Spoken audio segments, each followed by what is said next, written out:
नमस्कार दोस्तों, स्वागत है आप सभी का आपके अपने YouTube परिवार RS स्टडी ट्रिक परिवार में। और जैसा कि आप थंबनेल में देख रहे हो, हम लेकर आए हैं हेराल्ड पुस्तक के पूरे 50 अभ्यास पेपर सेट, जिसमें से आज हम करेंगे 15वें पेपर के पूरे 50 क्वेश्चन, जिसमें सामान्य ज्ञान, सामान्य विज्ञान, गणित एवं रीजनिंग सहित पूरे 50% दिए गए हैं। और यदि आपकी प्रतियोगी परीक्षाओं में तैयारी अच्छी है तो इन 50 में से कम 40 प्लस का आपको लक्ष्य रखना होगा। और अंत में कमेंट बॉक्स में यह कमेंट करके ज़रूर बताना होगा कि 50 में से आप कितने सही कर पाए। साथ ही इन सभी वीडियो की PDF फाइल तथा अनेक प्रकार के नोट्स यदि आप प्राप्त करना चाहते हो तो आज ही हमारे टेलीग्राम चैनल को ज्वाइन कर लीजिए तथा हमारे चैनल को सब्सक्राइब कर नोटिफिकेशन बेल को ऑन कर लीजिए ताकि आने वाले वीडियो की पल पल की अपडेट आप तक पहुंचती रहे। तो चलते हैं पहले क्वेश्चन की ओर। आज का जीके का पहला क्वेश्चन आपकी स्क्रीन पर दिया गया है कि राष्ट्रीय ध्वज में हरा रंग निम्नलिखित विशेषता को इंगित करता है: प्रगति, सत्य, बलिदान और शौर्य। तो किसको इंगित करता है? राष्ट्रीय ध्वज का हरा रंग किसका प्रतीक है? तो आपका हरा रंग होता है जो कि किसका प्रतीक है? खुशहाली और प्रगति का प्रतीक है। ऑप्शन नंबर ए राइट होगा यहाँ पे। और सत्य और शांति का प्रतीक कौन सा रंग है? सत्य और शांति का प्रतीक जो बीच का सफेद रंग है वो है। इसके अलावा ऊपर का केसरिया रंग शौर्य और बलिदान का प्रतीक है। नेक्स्ट क्वेश्चन दिया गया है कि भारतीय राष्ट्रगान की धुन को बजाने में कितना समय लगता है? 47 सेकंड, 50 सेकंड, 52 सेकंड या 60 सेकंड। तो राष्ट्रगान को गाने में कितना समय लगता है? 52 सेकंड का समय निर्धारित किया गया है। ऑप्शन नंबर सी राइट होगा यहाँ पे। इसके अलावा राष्ट्रगान की रचना किसके द्वारा की गई? रविंद्रनाथ टैगोर के द्वारा की गई। और राष्ट्रगान को सर्वप्रथम 1911 के भारतीय राष्ट्रीय कांग्रेस के कलकत्ता अधिवेशन में गाया गया था। नेक्स्ट क्वेश्चन है भारतीय तिरंगे के विषय में सभी बातें सही है सिवाय। भारतीय राष्ट्रीय ध्वज उसकी अनुकृति है। यह पहली बार जर्मनी में फहराया गया था। इसे प्रथम बार सन 1907 में फहराया गया। इसकी साज सजा डिजाइन मैडम कामा ने तैयार की थी। तो जो तिरंगा है उसको सर्वप्रथम वैसे तो स्वामी विवेकानंद की एक शिष्या ने भी तैयार किया था, परंतु वास्तविक रूप से मैडम भिकाजी कामा ने फ्रांस की राजधानी पेरिस में तैयार किया था 1906 में। कब किया था? 1906 में फ्रांस की राजधानी पेरिस में तैयार किया गया था। और जिसे जर्मनी की राजधानी बर्लिन में 1907 में फहराया गया था। तो यह सभी राइट होंगे। यहाँ पे जर्मनी में फहराया गया था, बर्लिन में 1907 में फहराया गया और मैडम कामा ने तैयार किया गया। परंतु जो वर्तमान का राष्ट्रीय ध्वज है वो किसकी अनुकृति है? इसकी डिजाइन किसने तैयार की थी? इसकी डिजाइन पिंगली वेकिया ने की थी। तो मैडम भिकाजी कामा द्वारा तैयार किया गया जो ध्वज था वो नहीं है वर्तमान का। तो यहाँ पे ऑप्शन नंबर ए राइट होगा, ये एक गलत होगा। अन्ना हजारे के गांव का नाम क्या है जिसे एक आदर्श ग्राम की तरह विकसित किया गया है? अहमदनगर, कोटा परचा, रालेगण सिद्धि या इनमें से कोई नहीं। तो अन्ना हजारे का गांव का नाम क्या है? रालेगण सिद्धि, जो कि किस राज्य में स्थित है? महाराष्ट्र में स्थित है। ऑप्शन नंबर सी राइट होगा। केंद्र सरकार ने राजीव गांधी राष्ट्रीय वैमानिकी यूनिवर्सिटी की स्थापना का निर्णय लिया है। कहाँ पर वैमानिकी यूनिवर्सिटी की स्थापना होगी? लखनऊ में, इलाहाबाद में, रायबरेली में या अमेठी में। तो रायबरेली में आपकी वैमानिकी यूनिवर्सिटी की स्थापना का निर्णय लिया गया है। इलाहाबाद प्रशस्ति लिखी है, किसने लिखी थी? हरिसेन ने, जनार्दन ठाकुर ने, प्रेमचंद ने या निराला ने। तो किसके रचना है इलाहाबाद प्रशस्ति? इलाहाबाद प्रशस्ति आपके समुद्रगुप्त के दरबारी कवि, गुप्त वंश के शासक समुद्रगुप्त, जिसे हम भारतीय नेपोलियन भी कहते हैं, तो उसका दरबारी कवि कौन था? हरिसेन। तो हरिसेन ने इलाहाबाद प्रशस्ति की रचना की थी। क्षेत्रफल की दृष्टि से भारत का विश्व में कौन सा स्थान है? पहला, दूसरा, सातवां या आठवां। तो पहला स्थान किसका है? पहला स्थान आपका रूस का है, दूसरा कनाडा का है। इस प्रकार एक शॉर्ट वीडियो बनाया हुआ है जिसमें ट्रिक से बताया गया है कि क्षेत्रफल की दृष्टि से 7 बड़े राज्यों में, और उसमें भारत का स्थान कौन सा आता है? भारत का स्थान आता है आपका 7वां। ऑप्शन नंबर सी राइट होगा। और 8वां किसका आता है? 8वां आपके अर्जेंटीना का आता है। राष्ट्रीय ध्वज तिरंगा का लंबाई चौड़ाई का अनुपात कितना? 2:3, 3:2, 4:2 या 1:3। तो तिरंगे की लंबाई और चौड़ाई का अनुपात है 3:2 के अनुपात में। निम्न में से कौन सा राज्य चीन की सीमा को नहीं छूता? बिहार, सिक्किम, उत्तराखंड या अरुणाचल प्रदेश। तो चीन के साथ सीमा साझा कौन कौन करते हैं? अरुणाचल तो सभी को पता करता है, ठीक है। इसके अलावा सिक्किम भी करता है, उत्तराखंड भी करता है, परंतु बिहार नहीं करता। बिहार नेपाल से सीमा साझा करता है। नेक्स्ट क्वेश्चन 1329 तथा 1330 ईस्वी के मध्य किसने प्रतीक मुद्रा के रूप में ताम्र के सिक्के जारी किए थे? तो प्रतीक मुद्रा या सांकेतिक मुद्रा किसने जारी की थी? आपके तुगलक वंश का एक शासक था जिसका नाम क्या था? मोहम्मद बिन तुगलक था। ऑप्शन नंबर सी राइट होगा यहाँ पे। और मोहम्मद बिन तुगलक ने ही भारत की राजधानी दिल्ली से दौलताबाद स्थानांतरित की थी। क्यों की थी? क्योंकि दिल्ली पर मंगोलों के आक्रमण होने लग गए थे, इस कारण इसने दौलताबाद स्थानांतरित की थी। और मोहम्मद बिन तुगलक के समय में ही दक्षिण भारत में एक विशाल साम्राज्य का उद्भव हुआ था जिसका नाम क्या था? विजयनगर साम्राज्य था। और विजयनगर साम्राज्य की स्थापना किन्होंने की थी? तो हरिहर राय और बुक्का राय नामक दो भाइयों ने की थी, और जो किस वंश से संबंधित थे? संगम वंश से संबंधित थे। नेक्स्ट क्वेश्चन है, निम्न में से कौन सा जैनों का एक सुप्रसिद्ध तीर्थ स्थान है? सारनाथ, पारसनाथ, नालंदा या सांची? तो जैनों का सुप्रसिद्ध कौन सा होगा? यहाँ पे जैनों का तीर्थ स्थल यहाँ पे पारसनाथ होगा। इसके अलावा सारनाथ जो महात्मा बुद्ध द्वारा जो धर्म उपदेश दिए गए थे वो स्थान था सारनाथ के हरिण उद्यान, अर्थात जिसे हम डियर पार्क भी कहते हैं। ठीक है। सांची का स्तूप भी बौद्ध धर्म से संबंधित है। और नालंदा विश्वविद्यालय जो कुमार गुप्त द्वारा स्थापित बौद्ध धर्म का एक विद्या केंद्र है। तो यहाँ पे जैनों से संबंधित कौन सा हो जाएगा? पारसनाथ हो जाएगा।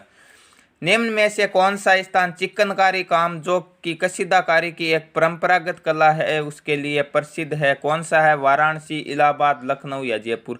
तो वाराणसी आपके कशीदाकारी या चिकनकारी के लिए फेमस है। सिकंदर के आक्रमण के समय उत्तर भारत में निम्न में से किस राजवंश का शासन कायम था? मुगल, मौर्य, शुंग या नंद? तो आपकी ज्यादातर गाइडों में मौर्य मिलेगा, परंतु मौर्य सही नहीं होगा। सही क्या होगा? नंद वंश था। और उस समय नंद वंश का शासक घनानंद मगध साम्राज्य की गद्दी पर बैठा हुआ था।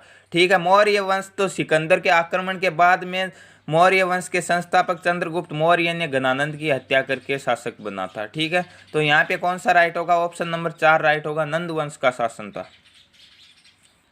लाल बहादुर शास्त्री राष्ट्रीय प्रशासनिक अकादमी भारत में लोक सेवाओं के वरिष्ठ सदस्यों की शिखर प्रशिक्षण संस्था कहाँ पर स्थित है? मसूरी, माउंट आबू, दार्जिलिंग या इलाहाबाद? तो कहाँ पर स्थित है ये लाल बहादुर शास्त्री राष्ट्रीय प्रशासनिक अकादमी? तो यहाँ पे आपकी मसूरी में स्थित है। ऑप्शन नंबर ए राइट होगा यहाँ पे। भारत का राष्ट्रीय पशु कौन सा? चीता, बाघ, शेर, हाथी? तो कौन सा होगा? राष्ट्रीय पशु की बात करें तो वो बाघ होगा, टाइगर होगा। इसके अलावा राष्ट्रीय विरासत पशु की बात करें तो वो कौन सा होगा? हाथी होगा। तो ये थे जीके के 15 most important question. Next part में हम करेंगे साइंस के मोस्ट इंपॉर्टेंट क्वेश्चन। विज्ञान का पहला प्रश्न आपकी स्क्रीन पर दिया गया है कि किसी की संस्कृति के वैज्ञानिक विवरण के अध्ययन को कहते हैं? इथेनोलॉजी, इथेनोग्राफी, इथेनोलॉजी या एथिक्स? तो क्या कहा जाता है? संस्कृति के अध्ययन को कहते हैं हम इथेनोलॉजी। ऑप्शन नंबर ए राइट होगा यहाँ पे। अस्थायी चुंबक बनाई जाती है। ठीक है। इस्पात, नरम लोहे, चांदी या तांबे? तो किससे बनाई जाती है? सॉफ्ट आयरन से बनाई जाती है, अर्थात हम कह सकते हैं नरम लोहे से बनाई जाती है। नाभिकीय संलयन में उत्पन्न ऊर्जा कहलाती है? क्या कहलाती है? नाभिकीय संलयन में उत्पन्न ऊर्जा ताप नाभिकीय ऊर्जा, यांत्रिक ऊर्जा, परमाणु ऊर्जा या विद्युत चुंबकीय ऊर्जा? तो क्या कहलाती है? आपकी ताप नाभिकीय ऊर्जा कहलाती है। ऑप्शन नंबर ए राइट होगा यहाँ पे। हृदय की धड़कन सुनने के लिए यंत्र है, कौन सा होता है? स्ट्रेबोस्कोप, स्टेथोस्कोप, स्टीरियोस्कोप या स्पेक्ट्रोस्कोप? तो उसे क्या कहते हैं? हृदय की धड़कन सुनने वाले यंत्र को स्टेथोस्कोप कहते हैं। ऑप्शन नंबर बी राइट होगा यहाँ पे। नेक्स्ट, टेलीविजन का आविष्कार किसने किया था? जी मार्कोनी ने, जे एल बेयर्ड ने, गैलीलियो ने या लुइस ब्रेल ने? तो टेलीविजन का आविष्कार आपके जे एल बेयर्ड ने किया था। ऑप्शन नंबर बी राइट होगा यहाँ पे। तापमान मापन के लिए इनमें से किसका उपयोग किया जाता है? हाइग्रोमीटर, थर्मामीटर, फोटोमीटर या हाइड्रोमीटर? तो तापमान के लिए सीधा सा थर्मामीटर का प्रयोग किया जाता है। और थर्मामीटर में किसका प्रयोग करते हैं हम? थर्मामीटर में हम पारे का प्रयोग करते हैं। उदासीन जल का पीएच मान कितना होता है? ठीक है। उदासीन जल का पीएच मान किससे शुरू होता है? 0 से शुरू होता है और 14 पर एंड होता है। ठीक है। इसके बीच में एक अंक होता है 7। 7 से इधर वाले क्या होते हैं? अम्लीय होते हैं। और 7 से आगे वाले क्षारीय होते हैं। तो यहाँ पे 7 क्या हो गया? उदासीन हो गया। ऑप्शन नंबर ए राइट हो जाएगा। जब दूध खट्टा हो जाता है तो कौन सा अम्ल बनता है? दूध खट्टा होता है, दही बनता है। और दूध को दही में परिवर्तित कौन करता है? आपका लैक्टोबैसिलस करता है और उसमें अम्ल कौन सा बनता है, लैक्टिक अम्ल बनता है। ठीक है, ऑप्शन नंबर डी राइट होगा। सबसे दुर्लभ अम्ल है HF, HCl, HBr या HI। तो सबसे दुर्लभ कौन सा होगा, इनमें से HF होगा। ऑप्शन नंबर ए राइट होगा। बैटरी आवेशन की क्रिया में किसका स्थानांतरण होता है, न्यूट्रॉनों का, प्रोटोनों का, इलेक्ट्रॉनों का या केवल इलेक्ट्रॉनों का। इलेक्ट्रॉन और प्रोटोन ये ऑप्शन। ठीक है, तो बैटरी आवेशन की क्रिया में स्थानांतरण किसका होता है, केवल इलेक्ट्रॉनों का स्थानांतरण होता है और किसी का नहीं होता है। सार होता है प्रोटॉन देने वाला, प्रोटॉन लेने वाला, न प्रोटॉन देने वाला और न प्रोटॉन लेने वाला वस्तु जिसके साथ लवण मिलकर अम्ल बनता है। तो सार क्या है, इनमें से सार होते हैं प्रोटॉन को लेने वाले होते हैं। ऑप्शन नंबर बी राइट होगा। निम्न यौगिकों में से सार ये है कौन सा, नमक, कास्टिक सोडा, नमक का अम्ल या इनमें से कोई नहीं। तो इनमें से आपका जो कास्टिक और सोडा होता है NaOH, सोडियम हाइड्रोक्साइड, वो क्या होता है, क्षार होता है। सीसा संचायक सेल की धनाग्र पट्टी पर होती है, क्या होती है सीसा संचायक सेल की धनाग्र पट्टी पर, लेड होती है, लेड सल्फेट होती है, लेड क्लोराइड होती है या फिर लेड डाइऑक्साइड होती है। तो इसकी धनाग्र पट्टी पर लेड डाइऑक्साइड होती है। ऑप्शन नंबर डी राइट हो जाएगा। क्षारीय विलयन की पीएच मान होती है, अभी अभी चर्चा की है कि 0 से लेकर 7 के बीच में कौन सा होता है, अम्लीय होता है, और 7 से लेकर 14 तक कौन सा होता है, क्षारीय होता है। तो 7 से अधिक होता है, 7 उदासीन होता है। ठीक है, ऑप्शन नंबर सी राइट होगा। और यहाँ पे 7 से कम अम्लीय होता है, 5 अम्लीय विलयन में आता है। ठीक है, 0 भी अम्लीय में आता है। मूत्र में किस प्रकार का अम्ल पाया जाता है, एसिटिक अम्ल, साइट्रिक अम्ल, बेंजोइक अम्ल या यूरिक अम्ल। तो किस प्रकार का अम्ल पाया जाता है, मूत्र में यूरिक एसिड पाया जाता है। ऑप्शन नंबर डी राइट होगा यहाँ पे। निम्न में से कौन सी धातु ऑक्सीजन के साथ तेजी से अभिक्रिया करती है, Mg, Cu, Fe या Zn। तो ऑक्सीजन के साथ तेजी से अभिक्रिया कौन सी करती है, जिंक करती है। ऑप्शन नंबर डी राइट हो जाएगा। निम्न में से कौन सी गैस चूना जल को दूधिया कर देती है, कार्बन डाइऑक्साइड, ऑक्सीजन, नाइट्रोजन या ओजोन। तो कौन सी गैस दूधिया कर देती है चूना गैस को, आपकी कार्बन डाइऑक्साइड कर देती है। ऑप्शन नंबर ए राइट हो जाएगा। चांदी के पात्रों का काला पड़ जाना वायुमंडल में से किस निम्न गैस की उपस्थिति के कारण होता है। चांदी के पात्र काले क्यों पड़ जाते हैं, हाइड्रोजन सल्फाइड के कारण, हीलियम के कारण, नाइट्रोजन के कारण या कार्बन डाइऑक्साइड के कारण। तो जो आपके चांदी के पात्र होते हैं वो हाइड्रोजन सल्फाइड के कारण काले पड़ जाती है। ऑप्शन नंबर ए राइट हो जाएगा। पहाड़ों पर पानी निम्न में से किस तापमान पर उबलने लगता है। देखिए, पहाड़ों पर दाल जल्दी गलती है, ठीक है, पानी जल्दी उबलने लगता है। क्यों उबलने लगता है, क्योंकि वहाँ पर वायु दाब कम होता है। वायु दाब कम होता है तो हमें ज़्यादा तापमान की आवश्यकता नहीं होती। ठीक है, तो हमारे वैसे साधारण रूप से 100 डिग्री सेल्सियस पर पानी उबलने लगता है, तो पहाड़ों पर क्या होता है, 100 डिग्री से कम पर भी उबलने लगता है। तो यहाँ पे ऑप्शन नंबर ए राइट हो जाएगा, 100 डिग्री सेल्सियस से कम। निम्न में से कौन सा रासायनिक परिवर्तन नहीं है। ठीक है, कोयले का जलना, कोयला जलेगा तो वो राख में परिवर्तित हो जाएगा, रासायनिक परिवर्तन है। कागज का जलना भी रासायनिक परिवर्तन है, लकड़ी का जलना भी रासायनिक परिवर्तन है। परंतु पानी का वाष्प में रूपांतरण ये भौतिक परिवर्तन है, वाष्प से हम पुनः पानी में परिवर्तित कर सकते हैं। ऑप्शन नंबर डी राइट होगा। तो ये थे साइंस के मोस्ट इंपॉर्टेंट क्वेश्चन। नेक्स्ट में पार्ट में हम करेंगे गणित के 15 अति महत्वपूर्ण प्रश्न। गणित का पहला प्रश्न आपकी स्क्रीन पर दिया गया है कि एक कार क्रमशः 10 किलोमीटर प्रति घंटा, 30 किलोमीटर प्रति घंटा तथा 60 किलोमीटर प्रति घंटा की गति से 4 उत्तरोत्तर 3 किलोमीटर की दूरी तय करती है। ठीक है, ये थोड़ा लिखने में मिस प्रिंटिंग कह सकते हैं हम। ये इसका कहने का अर्थ ये है कि वो 3 दूरियां 4 किलोमीटर की 4 किलोमीटर की क्रमागत 3 दूरियां तय करती है। ठीक है, तो उसकी औसत गति क्या है। ठीक है, तो उसकी औसत गति क्या आएगी आपकी, तो देखिए पहले उसे समय, कुल हमारे पास औसत ज्ञात करने के लिए हमें क्या करना पड़ेगा, कुल दूरी होगी और कुल समय होगा। तो पहली दूरी वो 10 किलोमीटर प्रति घंटे की गति से 4 किलोमीटर की दूरी तय करती है। तो 4/10 हमें समय निकालने के लिए, और समय हमें मिनट में निकालना पड़ेगा क्योंकि घंटे में निकालेंगे तो आपका दशमलव में आ जाएगा। तो 100 से गुणा करवा देंगे, 60 से गुणा करवा देंगे। 1 घंटे में 60 मिनट होती है। आगे वाले को भी हम इसी प्रकार कर देंगे। आगे वाली कौन सी दूरी 30 किलोमीटर प्रति घंटे से, तो 30 इंटू 60 सॉरी, और फिर 4/60 इंटू 60। ठीक है, तो अब हम क्या कर देंगे, 10 से 10, ये कितने आ जाएगी, 6 चौके 24 मिनट। इसकी कितनी आ जाएगी, 30 से 60 2 बार और 4 दूने 8 मिनट, और इसकी कितनी आ जाएगी, 60 से 60 कैंसिल और 4 मिनट। तो कुल समय कितना मिला, 24 और 8 32 और 4 कितने हो जाएंगे 36 मिनट के समय में इसने दूरी कितनी तय की, 4 को 3 बार करेंगे तो कितनी 12 किलोमीटर की दूरी इसने 36 मिनट में तय की थी। तो 12/36, अब ये मिनट है और किस में बदलना, घंटे में बदलना है। तो इसके विपरीत साइड में 36 नीचे दिया गया तो ऊपर वाली संख्या को 60 से गुणा करवा दो, ठीक है। अब हम 3 के पहाड़े से कितनी 12 एकम 12 और 12 3 36, 3 बार कटेगा और 3 से 60 कितनी बार कटेगा, 3 से 60 कटेगा आपका 20 बार। तो कितना मिनट का समय उसकी चाल कितनी आएगी 20 किलोमीटर प्रति घंटे आएगी औसत चाल। ऑप्शन नंबर डी राइट होगा, यही इसका उत्तर होगा, इसके अलावा कोई नहीं होगा। 100 विद्यार्थियों की एक कक्षा में 50 विद्यार्थी गणित में तथा 70 विद्यार्थी अंग्रेजी में उत्तीर्ण हुए। 5 विद्यार्थी गणित तथा अंग्रेजी दोनों में अनुत्तीर्ण हुए, तो दोनों विषयों में उत्तीर्ण विद्यार्थी कितने हैं, ठीक है। तो 100 विद्यार्थियों की एक कक्षा, 50 विद्यार्थी गणित में उत्तीर्ण हुए, तो फेल कितने हुए, गणित में फेल हुए आपके 50 ही फेल हो गए, ठीक है। और 70 विद्यार्थी अंग्रेजी में उत्तीर्ण हुए, तो अंग्रेजी में फेल कितने हो गए, अंग्रेजी में फेल हो गए आपके 30, और दोनों में फेल कितने हो गए 5। तो इन्हें हम काउंट करेंगे तो ये 5 इसमें भी काउंट होगा, इसमें भी काउंट होगा, दोनों में हुए। तो केवल गणित में कितने हुए, केवल गणित में 45 हो गई है, और केवल अंग्रेजी में कितने हुए, केवल अंग्रेजी में 25 हो गई, और 5 ये अभी ने जोड़ दो, 45 और 5 50, 50 और 25 75, तो कुल 75 विद्यार्थी फेल हो गए।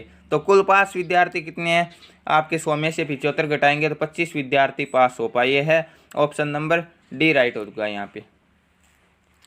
एक व्यक्ति को 10% हानि होती है जब उसने माल 153 रुपये में बेचा, ठीक है। तो ये 153 विक्रय मूल्य है, क्रय मूल्य हमेशा 100% होता है, तो ये कितने प्रतिशत हो जाएगा, 10% का घाटा खाया तो 90% हो जाएगा। तो 153/90 सीधा सीधा लिख दो। अब कुल पूछ रहा है तो 100 से गुणा कर दो, परंतु पूछ क्या रहा 20% का लाभ, तो 100 में 20 जोड़ेंगे तो कितना हो जाएगा 120, 0 से 0, ठीक है। 9 का भाग 153 में देंगे कितनी बार जाएगा आपका 9 एकम 9, ठीक है। कितना शेषफल बचेगा 6 बचेगा, और कितने उतारेंगे आगे 3 तो 7 9 63, 17 बार जाएगा, और 17 को 12 से गुणा करना, तो 17 दूने 34 के 4, 17 और 3 कितने हो जाएंगे 20, तो कितना हो जाएगा 204 रुपये में यदि उसे बेचेंगे तो हमें क्या होगा 20% का लाभ प्राप्त होगा। ऑप्शन नंबर कौन सा राइट हो जाएगा, ऑप्शन नंबर बी राइट हो जाएगा। एक व्यक्ति 600 मीटर लंबी सड़क 5 मिनट में पार करता है, तो उसकी गति किलोमीटर प्रति घंटे में क्या होगी, ठीक है। 600 मीटर लंबी सड़क है और समय है 5 मिनट, ठीक है। यदि यहाँ पे सेकंड में होता तो हम क्या करता 3600/1000 अर्थात हम 18/5, परंतु यहाँ पर समय मिनट में है, तो मिनट में है तो 3600 से नहीं केवल 60 से गुणा करेंगे, क्योंकि 1 घंटे में क्या होता है 1 घंटे में केवल 60 मिनट होती है, अर्थात 3600 सेकंड होती है, ठीक है। तो 60 बट्टे नीचे क्या करेंगे, नीचे तो मीटर में एक किलोमीटर में 1000 मीटर होती है, तो 1000 से गुणा करवा देंगे। 1 0 से 1 0, 1 0 इन 2 0 से ये 2 0, ठीक है। 6 को 6 से गुणा किया 36, 36 में 5 का भाग देंगे तो कितना आएगा 7 पंजे 35, एक शेष बचेगा और 5 दूने 10, तो 7.2 आएगा। ऑप्शन नंबर बी राइट होगा यहाँ पे। 280 मीटर लंबी ट्रेन 63 किलोमीटर प्रति घंटे की चाल से एक खंभे को कितने समय में पार कर लेगी। ट्रेन की लंबाई दी गई है, जो दूरी होगी 280 मीटर, ठीक है।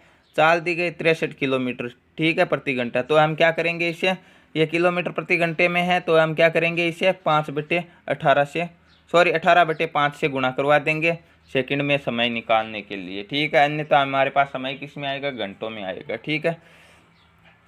अब 18 9 के पहाड़े से ये 2 बार, और 9 के पहाड़े से ये कितनी बार कटेगा 7 बार, ठीक है। और 7 के पहाड़े से ये कितनी बार कटेगा 7 चौके 28 40 बार, और 5 के पहाड़े से 40 8 बार कटेंगे, और 8 को 2 से गुणा करवाएंगे कितना हो जाएगा 8 दूने 16 सेकंड में खंबे को पार कर लेगी train. Option number C right हो जाएगा। एक एक्सप्रेस ट्रेन 100 किलोमीटर प्रति घंटे की चाल से चलती है, ठीक है, तथा प्रत्येक 75 किलोमीटर के पश्चात 3 मिनट के लिए रुकती है। आरंभिक बिंदु से वह अपने 600 किलोमीटर की दूरी पर गंतव्य तक पहुंचने में कितना समय लेगी। देखिए 100 किलोमीटर तो उसकी गति है, तो 600 किलोमीटर जाने के लिए उसे सीधा सा हमें पता है कि 6 घंटे लगेंगे, परंतु एक बात और बोल रहा है कि वो 75 किलोमीटर चलने के बाद में 3 मिनट रुकेगी, तो कुल कितनी बार रुकेगी, तो 600 में हम 75 का भाग देंगे कितना आ रहा 8 बार रुकेगी। परंतु मैं बोल रहा हूँ 8 बार नहीं रुकेगी। क्यों नहीं रुकेगी? जब वो लास्ट बार पूरी 600 किलोमीटर पहुँच जाएगी तो फिर क्यों रुकेगी? ठीक है, फिर तो उसका गंतव्य आ जाएगा। तो 8 में से 1 घटा दो, बीच रास्ते में 7 बार रुकेगी। ठीक है, और 7 बार प्रत्येक बार 3 मिनट रुकेगी, तो 7 बार में कितने मिनट रुकेगी? 21 मिनट रुकेगी। तो 6 घंटे और 21 मिनट का समय लगेगा उसे। ऑप्शन नंबर डी राइट होगा यहाँ पे। एक दुकानदार 20 बल्ब 10 रुपये प्रति बल्ब की दर से खरीदता है। ठीक है, इनमें से 5 बल्ब फ्यूज थे और फेंक दिए गए। बचे हुए बल्बों को 12 रुपये प्रति बल्ब की दर से बेचा गया। लाभ प्रतिशत ज्ञात करना। देखिए 20 बल्ब 10 रुपये प्रति बल्ब की 200 बल्ब 10 रुपये प्रति बल्ब की दर से खरीदता, तो कितना रुपए में खरीदेगा? कुल क्रय मूल्य हो जाएगा उसका 2000 रुपये। ठीक है, 5 खराब थे तो कितने बच गए? 195। बेच रहा कितने को? 12 रुपये प्रति बल्ब की दर से। तो गुणा करवा दो, कितना आ जाएगा? 12 पंजे 60, 12 नम्बे 108, 108 और 6 114 के 4 हासिल 11, 12 एकम 12 और 11 23। तो 2340 रुपये में वो बेच रहा। विक्रय मूल्य हो गया। तो लाभ कितना हो रहा? लाभ हो रहा, आप बोलोगे 340 रुपये का लाभ हो रहा। क्रय मूल्य कितना? 2000 है। गुणा किससे करवाना? 100 से। यही होता है लाभ प्रतिशत का सूत्र, लाभ बटा क्रय मूल्य गुणा 100। इस जीरो से ये जीरो, इन 2 जीरो से ये 2 जीरो, 34 में 2 का भाग देंगे कितना आएगा? 17% का लाभ हो रहा है उस दुकानदार को। ऑप्शन नंबर सी राइट हो जाएगा। 1.75, 5.6 और 7 का मैथ्स है, HCF क्या होगा? तो 1.75 हम पॉइंट हटाकर क्या लिख लेते हैं? 2 संख्याओं से पहले पॉइंट है तो 175/100 लिख लेते हैं। उसके बाद में क्या करते हैं? 56 बटे क्या लिख लेते हैं? 56/10 लिख लेते हैं। और 7 के नीचे कुछ नहीं, 7/1 लिख लेते हैं। अब इन्हें हम और सरल कर सकते हैं। किस प्रकार करेंगे? देखिए 5 से ये कितनी बार कट रहा है? 25 से ये कट रहा है क्या? 25 से ये बिल्कुल कट रहा है। ये 25 से कितनी बार कटेगा? ये 25 से 4 बार। और 175 25 से कितनी बार कटेगा? 7 बार। तो 7/4। ठीक है, और ये किससे कट रहा है? ये 2 से कट रहा है आपके 28 बार, और ये 2 से 5 बार। ठीक है, अब हम क्या करते हैं? जब भिन्न के रूप में दिया गया होता है तो हम ऊपर वाली संख्या का HCF निकालते हैं और नीचे वाली का क्या निकालेंगे? LCM निकालेंगे। तो इसका HCF क्या होगा? HCF के लिए हमें छोटी संख्या देखनी। ये छोटी वाली 7 है, तो 7 का 28 में भाग जाता है और इस 7 में भी जाता है, तो इसका HCF कितना आ जाएगा? 7 आ जाएगा। और LCM क्या आ जाएगा? 2 क्रमागत संख्या है तो कितने आ जाएंगे? 500 के 20। तो 7/20। 7 में यदि हम 20 का भाग देंगे, 1 जीरो है तो 1 छोड़कर दशमलव लगा दो। अब 0.7 में भाग देंगे तो हमारे पास कितना आ जाएगा? 0.7 में भाग देंगे, 3 दूने 6, 1 शेषफल बचेंगे और 5 दूने 10, तो 0.35 उत्तर होगा। इसका क्या होगा? HCF होगा। ऑप्शन नंबर सी राइट होगा। किसी राशि को A, B और C में बांटा जाता है। ठीक है, संपूर्ण राशि A 3/16, ठीक है, और B 1/4 पाता है। तो C का भाग है 81, तो C का वैसे भाग कितना है? तो 3/16 भाग तो है आपका किसका? A का, और 1/4 है B का। ठीक है, कुल भाग हो जाएगा 1/4। तो हम क्या करते हैं? ये इसका LCM ले लेते हैं। LCM 16 आ जाएगा। 16 से 16 कैंसिल, 3 और 4 का भाग 16 में कितनी बार जाएगा? 4, और 4 एकम 4, तो कुल भाग कितना आ जाएगा? 7/16। ठीक है, 7/16 यानी 16 कुल भाग है, जिसमें से 7 भाग जो कि B और A ले रखी है। तो C का भाग कितना बच गया? 16 में से 7 घटाएंगे तो 9/16 भाग C का है। और C को प्राप्त कितना होता है? 81, तो 81 में 9/16 का भाग देना है। तो 9/16 का 81 में भाग देने का अपना वही नियम, 16/9 से गुणा करवा दो उल्टा करवा के। ठीक है, 9 से 81 कितनी बार कटेगा? 9 बार, और 16 को 9 से गुणा करेंगे तो कितना आ जाएगा? 144। तो C का भाग आ रहा है 144, तो कुल भाग कितना हो जाएगा? C का भाग 144 है। ठीक है, जो कि कितना भाग है? 9/16 भाग है 144। तो B का भाग कितना हो जाएगा? ठीक है, 9/16 भाग 144 है। ठीक है, सॉरी, कुल भाग आएगा। C का भाग 9/16 तो 81 है, तो कुल भाग कितना आ गया हमारे पास? कुल भाग आ गया 144। ठीक है, अब इसमें से हमें B का भाग ज्ञात करना, तो B को 1/4 से गुणा करवा लेंगे। ठीक है, तो 4 का भाग किस में देंगे? 144 में देंगे। कितनी बार जाएगा? 3 चौके 12। ठीक है, 2 शेषफल बचेंगे और 6 चौके 24, तो B का भाग कितना आएगा? 36 आएगा। यहाँ पे C का भाग दिया गया है। ठीक है, और हमें क्या करना? कुल भाग आ गया। जब हम 9/16 निकालेंगे उसके, तो 16/9 से गुणा करके नेक्स्ट क्वेश्चन, यदि a अनुपात b बराबर 6:9 है, b अनुपात c बराबर 4:7 है, तो इसके लिए हम क्या करते हैं, a b और क्या हो जाएगा c। ठीक है, पहला दिया गया 6:9 लिख दिया इसके नीचे, b अनुपात c दिया गया 4:7 तो इसके नीचे लिख दिया। अब जो जगह खाली है उसके पास वाला लिख दो, यहाँ खाली है तो ये पास वाला 9, यहाँ खाली है तो पास वाला 4। ठीक है, गुणा कर लो, 9 सत्ते 63, ठीक है, 9 चौके 36 और 6 चौके 24, तो 24:36:63 ऑप्शन नंबर ए राइट हो जाएगा। यदि 6 पुरुषों का 15 दिनों के लिए वेतन 2100 रुपये है तो 9 पुरुषों का 12 दिनों के लिए वेतन ज्ञात करें। तो देखिए इस प्रकार के क्वेश्चनों में हमें क्या करना है, सर्वप्रथम कितने व्यक्ति है, ठीक है, कार्य करने वाले व्यक्ति कितने हैं, 6 व्यक्ति है, और कार्य कितना करता है, ठीक है, वर्क कितना करता है, ये मेन हो जाएंगे।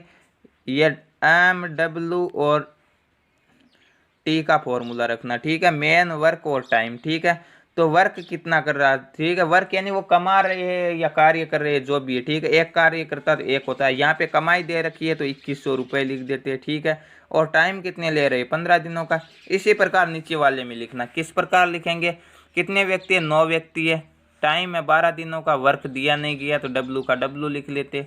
ठीक, अब हमें क्या करना, अब हमें वी शेप में गुणा करना। ठीक है, इस प्रकार हम गुणा कर लेते, ठीक है, इनको।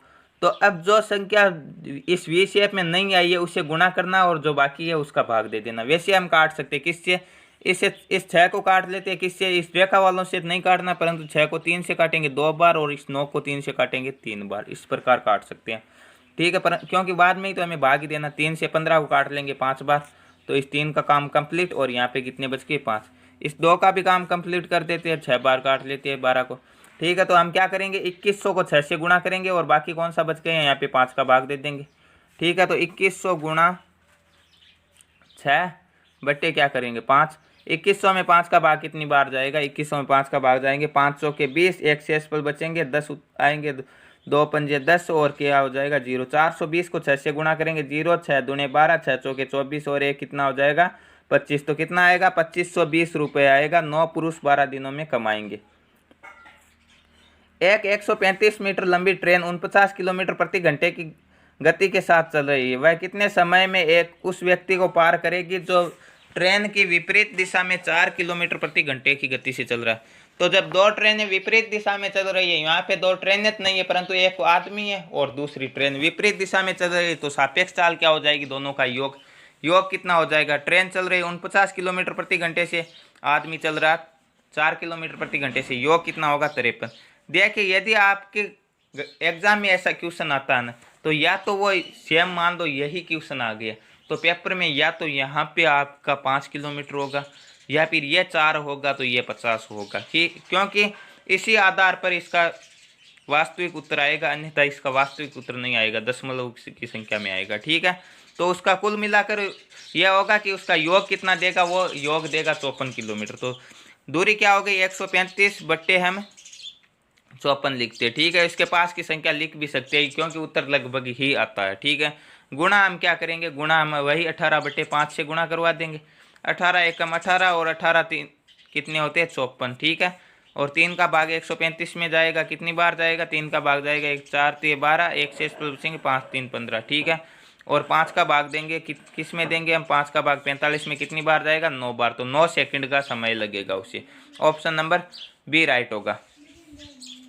वह बड़ी से बड़ी संख्या ज्ञात करो जिसके द्वारा 3 क्रमागत संप्राकृत संख्याओं का गुणनफल हमेशा विभाज्य हो। तो 3 क्रमागत संप्राकृत संख्याओं का जो गुणनफल होगा वही संख्या होगी जिससे वह विभाज्य होगा। ठीक है, तो प्रथम 3 क्रमागत संप्राकृत कौन सी होगी, 2, उसके बाद में 4, उसके बाद में 6, यही होगी। सम गुणा करवा दो आपस में, 4 दूने 8 और 8 संख्या 48। ठीक है, तो कितने हो जाएगी वो संख्या 48 हो जाएगी। ऑप्शन नंबर सी राइट होगा। एक वस्तु के 4% और 6% पर लाभ पर विक्रय मूल्यों में नगद 2 रुपये का अंतर है, तो विक्रय मूल्यों का अनुपात है। तो क्रय मूल्य हमेशा 100% होता है, तो विक्रय मूल्य कितना हो जाएगा, एक 4% का लाभ तो 104 रुपये, 6% का लाभ तो 106 रुपये। अब देखिए यह जो प्रश्न में दिया गया अंतर है और ये अंतर बराबर आता है क्या, प्रश्न में 2 रुपये का दिया गया, इन्हें घटाएंगे 106 में से 104, तो ये भी 2 रुपये का, तो यही विक्रय मूल्य हो जाएगा 104/106। ठीक है, अब इन्हें 2 से काट लेते, ये कितनी बार कटेगा 52 बार, ये कटेगा 53 बार। तो अनुपात कितना आ जाएगा 52:53। ऑप्शन नंबर बी राइट हो जाएगा। एक व्यक्ति नदी के अनुप्रवाह में नाव को 15 किलोमीटर खेमे में 3 घंटे 45 मिनट और ऊर्ध्व प्रवाह में 5 किलोमीटर की दूरी तय करने के लिए 2 घंटे 30 मिनट का समय लेता है। नदी की धारा की गति किलोमीटर प्रति घंटे में क्या होगी। देखिए यहाँ पे अनुप्रवाह मतलब धारा की दिशा में, ऊर्ध्व प्रवाह धारा की विपरीत दिशा में। धारा की दिशा में 15 किलोमीटर चलता है और समय कितना लेता है 3 घंटे 45 मिनट। मतलब सभी को एक बार मिनट में कन्वर्ट कर लेते हैं। तो 3 घंटे में कितनी मिनट होती है, 3 घंटे में 180 मिनट होती है, क्योंकि 1 घंटे में कितनी होती है 60 मिनट होती है। और 45 और जोड़ देंगे तो कितनी हो जाएगी 225 मिनट हो जाएगी। परंतु हमें ज्ञात तो घंटे में ही करनी है, तो इसके विपरीत 60 से गुणा करवा देंगे तो हमारे पास इन्हें काटेंगे तो वही आएगा 3 घंटे और 45 मिनट। अब हम इसे सरल कर लेते हैं, ठीक है। 15 का भाग जाता है क्या 225 में, तो 15 से काट कर देखते हैं, ठीक है। 15 का एकम 15 और 15 का भाग इसमें दे तो 15 एकम 15, कितने शेषफल बचेंगे 7 और 5, तो 15 पंजे कितने होते हैं 75, तो कितनी बार कटेगा 15 बार ही कटेगा, ठीक है। और 15 का भाग 60 में कितनी बार जाएगा, 15 का भाग 60 में जाएगा 4 बार। तो 4 किलोमीटर प्रति घंटा आएगी चाल किसमें, धारा की दिशा में। अब धारा की विपरीत दिशा में क्या आएगी, धारा की विपरीत दिशा में 5 किलोमीटर की दूरी है और समय कितना 2 घंटे 30 मिनट, मतलब 2 घंटे में 120 मिनट, 30 जोड़ेंगे तो कितना हो जाएगा 150। 150 वही विपरीत में क्या करना, विपरीत में हमें 60 से गुणा करना, 0 से 0 काट देंगे, 5 एकम 5 और 5 3 15 और 3 एकम 3, 3 दूने 6, 2 किलोमीटर प्रति घंटा। धारा की दिशा में 4 किलोमीटर प्रति घंटा और धारा की विपरीत दिशा में 2 किलोमीटर प्रति घंटा। तो इस तरजल में क्या हो जाएगी, सॉरी धारा की चाल क्या हो जाएगी, 4 - 2 बट्टे क्या करते हैं हम 2 का भाग देते हैं, तो 2/2 मतलब कितना हो जाएगा 1 किलोमीटर प्रति घंटा आ जाएगी। ऑप्शन नंबर 1 राइट हो जाएगा यहाँ पे। तो ये थे आज के पेपर के पूरे 50 क्वेश्चन। नेक्स्ट पार्ट में हम करेंगे 16वें पेपर के 50 क्वेश्चन और इस प्रकार ये सीरीज पूरे 50 पेपर सेट तक चलती रहेगी। तो रोजाना समय पर वीडियो पाने के लिए चैनल को सब्सक्राइब कर लीजिए और नोटिफिकेशन बेल को ऑन कर लीजिए ताकि आने वाले वीडियो की पल पल की अपडेट आप तक पहुंचती रहे। मिलते हैं नेक्स्ट वीडियो में, तब तक के लिए थैंक यू, धन्यवाद।